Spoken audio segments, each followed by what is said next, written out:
دلم پز مردہ آوارا زیسیاں یا رسول اللہ صلی اللہ تعالی علیہ وسلم۔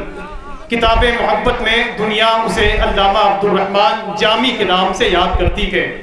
میرے آقا علیہ الصلوۃ والتسلیم کے ایک ایسے عاشق ازار کہ جب اپنے شہر ایران سے چل کر کے کعبہ شریف حج ادا کرنے کے لیے گئے تو علامہ عبدالرحمن جامی کعبہ شریف سے مدینہ شریف جب آنا چاہتے ہیں تو میرے آقا علیہ الصلوۃ والتسلیم مدینہ شریف کے حاکم سے میرے آقا ارشاد فرماتے ہیں کہ اے مدینہ شریف کے حاکم، میرا ایک دیوانہ ہے، میرا ایک چاہنے والا ہے جو ایران سے چل کر کے میری بارگاہ میں آنا چاہتا ہے اور وہ مدینہ شریف کی سرحد پہ پہنچ گیا ہے، اسے مدینہ شریف کے اندر داخل مت ہونے دینا۔ سرکار کے غلام مدینہ شریف کے حاکم فرماتے ہیں کہ اے میرے آقا، وہ آپ کا چاہنے والا بھی ہے، آپ کا بہت بڑا عاشق بھی ہے، اسے آخر مدینہ شریف کیوں نہ آنے دے۔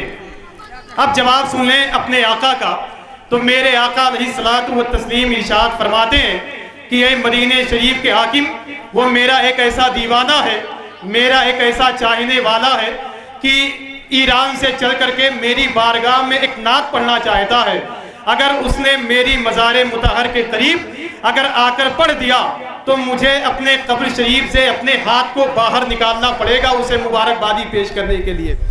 دنیا اسے علامہ عبدالرحمن جامی کے نام سے یاد کرتی ہے۔ میرے آقا علیہ الصلوۃ والتسلیم خود ارشاد فرماتے ہیں کہ اے مدینہ شریف کے حاکم، میرے اس دیوانے سے کہہ دینا کہ جمعرات کی شب وہ 111 مرتبے درود شریف پڑھ لے گا اور بیچ میں اسی کلام کو پڑھ لے گا تو میں اس سے ملنے کے لیے مدینہ شریف سے خود اس کے گھر آ جایا کروں گا۔ دنیا اسے علامہ عبدالرحمن جامی کے نام سے یاد کرتی ہے۔ اگر آپ کی طرف سے اجازت ہو تو وہ شعر میں پورا کر دوں۔ علامہ عبدالرحمن جامی فرماتے ہیں، تنم فرسودہ جا پارا ہجرہ یا رسول اللہ، دلم پز مردہ آوارا اسیاں یا رسول اللہ، ذکردہ خیش حیرانم سیاہ شد روز اسیانم، پشے مانم پشیما یا رسول اللہ صلی اللہ تعالی علیہ وسلم، پشے مانم پشیما یا رسول اللہ صلی اللہ تعالی علیہ وسلم۔ عشق و وارفتگی کے جزیرے پر بیٹھ کر سنت مصطفیٰ علیہ طیۃ الوسنا کی چادر محبت کے سائے میں تھوڑی دیر کے لیے مدینہ شریف کے حوالے سے گفتگو کرنے کا ارادہ لے کر آنے والے آپ جیسے مخلص سامعین، میرا سلام کرنا بھی باقی ہے، آپ کا جواب دینا بھی باقی ہے، تو میں نہایت ہی ادب و احترام کے ساتھ آپ سے سلام کر رہا ہوں، میرے سلام کا آپ جواب دے دیں۔ السلام علیکم ورحمۃ اللہ وبرکاتہ۔ میرے آقا علیہ الصلوۃ والتسلیم ایک موقع پر ارشاد فرماتے ہیں کہ جب کوئی شخص رسمی طور پر درود شریف پڑھتا ہے تو میرے آقا ارشاد فرماتے ہیں کہ اس کی آواز کو فرشتے میری بارگاہ میں پیش کرتے گئے، مگر جب کوئی شخص عقیدت و محبت کے ساتھ درود پاک پڑھتا ہے تو میرے آقا ارشاد فرماتے ہیں میں اس کی آواز کو سنتا بھی ہوں، اسے پہچانتا بھی ہوں۔ تو اگر آپ یہ ادبی جسارت کر رہے ہیں تو آئیے نہایت ہی ادب و احترام کے ساتھ، قاری تبسم عزیزی مبارک پوری نے بہت پہلے کہا تھا، پڑھو گے دل سے جو صبح و مسا درود شریف تو خود سنیں گے رسول خدا درود شریف، اور نبی کو قبر میں دیکھا جو ایک عاشق نے تو جھوم جھوم کے پڑھنے لگا درود شریف۔ تو نہایت ہی ادب و احترام کے ساتھ اپنی آواز کو اگر مکین گنبد خضرا تک پہنچانے کا ہنر جانتے ہیں تو نہایت ہی ادب و احترام کے ساتھ اپنے نبی کی بارگاہ میں درود پاک پڑھ لیں۔ اللہم صلی علی و سیدنا و شفیعنا و نبینا و مولانا محمد بارک وسلم، صلاۃ و سلام علیک یا رسول اللہ صلی اللہ تعالی علیہ وسلم۔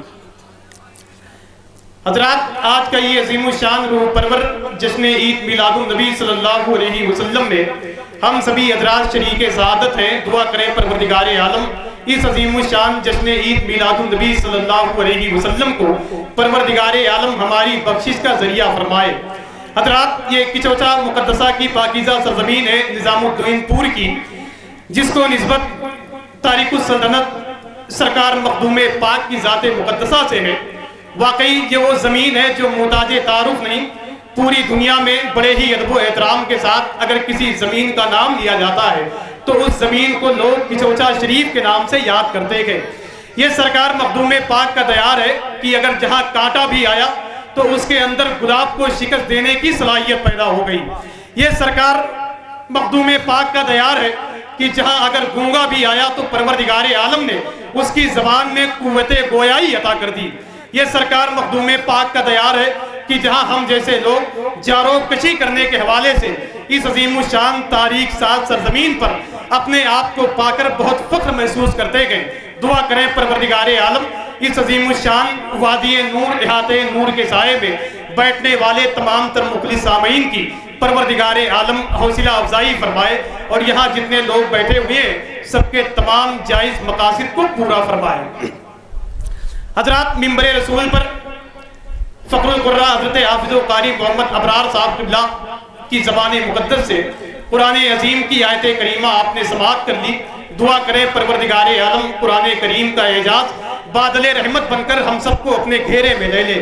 محترم عزت مآب خلیل الرحمان صاحب بھی بیٹھے ہوئے ہیں، اور ہندوستان کے ایک بڑے عظیم شاعر و استاذ کی حیثیت سے محترم عزت مآب اظہار مقدر صاحب قبلہ کی چوچوبی بھی بیٹھے ہوئے ہیں، آپ جیسے مخلص سامعین بھی بیٹھے ہوئے ہیں۔ اچھا یہ بتائیں کہ جو لوگ وہاں کھڑے ہوئے ہیں کیا ان لوگوں کو آپ نے منع کر دیا یہاں آنے سے، یا پھر ان کی مرضی ہے کہ یہ لوگ وہیں کھڑے ہوئے ہیں؟ میں ان سے گزارش کروں گا کہ اگر میری آواز سن رہے ہیں تو میرے قریب اتنا چلے آئیں کہ خود مجھ میں سما جائیں، یا تو پھر میری نگاہوں سے اتنی دور چلے جائیں کہ میری نظریں آپ کا پیچھا کرتے کرتے تھک جائیں۔ مجھ کو کوئی نہیں جانتا، میں بے حیثیت آدمی ہوں، خود مجھ کو میرے گھر کے لوگ نہیں جانتے ہیں، یہ بالکل صاف بات ہے۔ لیکن اگر آپ نے مجھ کو پہچان لیا ہے تو تھوڑا سا مجھ پہ کرم کریں۔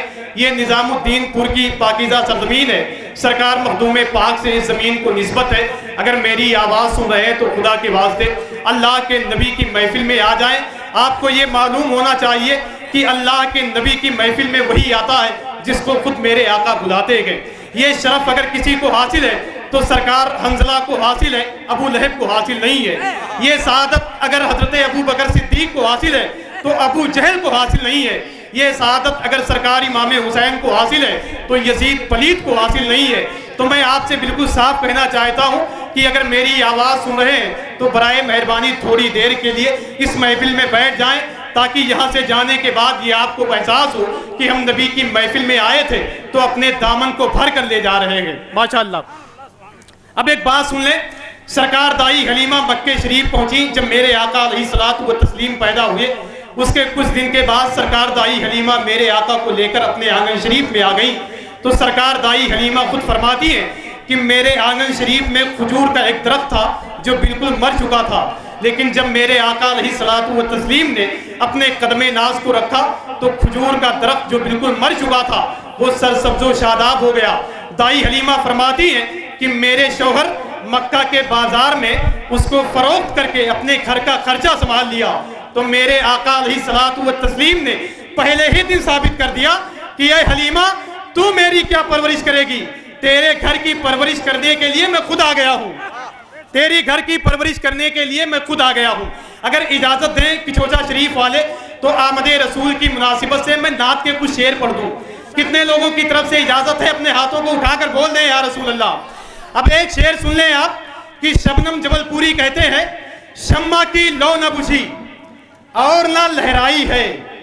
میں ان لوگوں سے ملنے کے لیے آیا ہوں کہ جو لوگ مجھ سے ملنے کے لیے آئے ہیں۔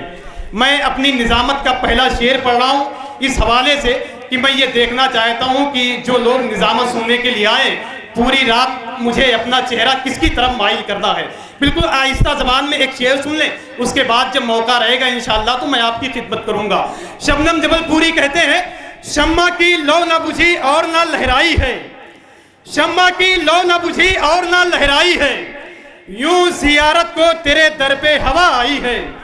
شمع کی لو نہ بجھی اور نہ لہرائی ہے، یوں زیارت کو تیرے در پہ ہوا آئی ہے، دلہنیں بنتی ہے جو ہوتی تھی زندہ درگور، تیری سرکار میں ماتم نہیں شہنائی ہے۔ دلہنیں بنتی تھی جو ہوتی تھی زندہ درگور، تیری سرکار میں ماتم نہیں شہنائی ہے۔ زندگی دلہنیں بنتی تھی جو ہوتی تھی زندہ درگور، تیری سرکار میں ماتم نہیں شہنائی ہے۔ اچھا یہ بتائیں کہ شعر سننے میں آپ کو کہیں سے تکلیف تو نہیں ہو رہی ہے؟ اگر ہوگی بھی تو کیا کر لیں گے، ہے نا؟ بالکل صاف سیدھی بات ہے۔ شمع کی لو نہ بجھی اور نہ لہرائی ہے۔ میرے دوست بیٹھے ہوئے ہیں نوشاد لمرا ایجنسی والے،